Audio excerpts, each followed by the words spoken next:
కట్టమంచి రామలింగారెడ్డి గారు అని ఒక పెద్ద ఆయన, పెద్ద మంచి ప్రముఖ స్వాతంత్ర సమరయోధుడు, మీ అందరికి తెలుసు బాగా. సభకు పోయిండు ఓ రోజు, ఒక అభిమాని పేద దండ నిలువెత్తు దండ తెచ్చి, సార్ మీకోసం ప్రత్యేకంగా చేయించిన దండ వేసుకొని నేను వేసుకుని ఆయన వేసుకోవాలి సార్, మీరు వేసుకోకపోతే నా పరువు పోతుంది, సొంత డబ్బు ఖర్చు పెట్టి నేను కష్టపడి విశేషంగా తమరి కోసం చేయించిన సార్, వేసుకోవాలి, నీ దయరా బాబు నేను వేసుకోను. లేదు సార్ మీరు వేసుకోవాలి, ఒక 4 మాటలు చెప్తా విను, అప్పటికి నువ్వు ఇన్సిస్ట్ చేస్తే ఆలోచిస్తాం అని చెప్పి అంటే సరే మంచిది. మనిషికి జీవితంలో దండ వేసేది 2 సార్లు.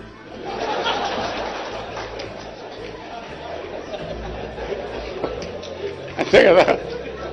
ఒకటి పెళ్లి జరిగినప్పుడు నేను స్వతంత్ర పోరాటాలు పోయినా కాబట్టి పెళ్లి చేసుకునే తీరిక లేకపోయింది, బ్రహ్మచారి ఉండిపోయినా కాబట్టి పెళ్లి దండకు నేను అర్హుని కాదు. నంబర్ 1. నంబర్ 2 ఏంటంటే చనిపోతే వేయాల. మరి నిటారుగా నీ ముందు బతికే ఉన్నా, నిలబడి ఉన్నా, ఈ నీ దయ ఇప్పుడు వేస్తా అంటే ఈ మంది తల వంచింది. పాప మా అభిమాని 2 కాళ్ళు మొక్కిస్తారు, నేను మంచి పాఠం నేర్చుకునే రోజు మళ్ళీ ఈ తప్పు చేస్తాను నేను.